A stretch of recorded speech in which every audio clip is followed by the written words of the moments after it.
Pelaku kekerasan terhadap anak terancam hukuman kebiri kimiawi. Sesuai Perpu nomor 1 tahun 2016, hukuman tersebut dijatuhkan apabila korban mengalami cacat permanen pada organ seksnya.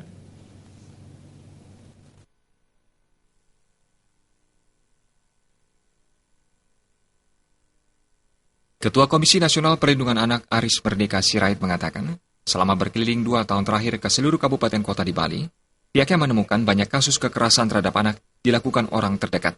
Meski dilakukan orang terdekat sesuai dengan Perpu nomor 1 tahun 2016, pelaku berpeluang besar dijatuhi hukuman kebiri kimiawi apabila korban mengalami cacat secara permanen pada organ seksnya.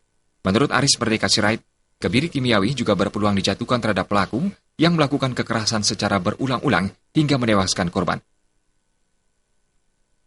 Hampir 2 tahun ini terus keliling di kabupaten kota ini terjadi kejahatan-kejahatannya. Bisa kita lihat misalnya, justru dilakukan oleh orang-orang terdekat. Nah, ini apakah bisa dikenakan dengan Perpu itu? Jawabnya bisa, apabila kriterianya terpenuhi.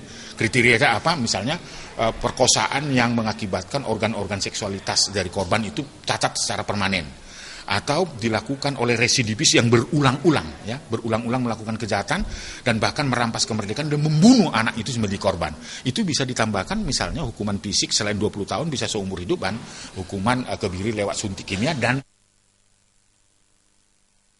Selain kekerasan terhadap anak yang dilakukan orang terdekat, Aris Merdeka Sirait juga menyoroti kasus kekerasan beberapa waktu lalu yang dialami siswa di salah satu sekolah internasional di Bali yang dilakukan gurunya secara berkelompok, dan kasus kekerasan hingga terbunuhnya Angelin.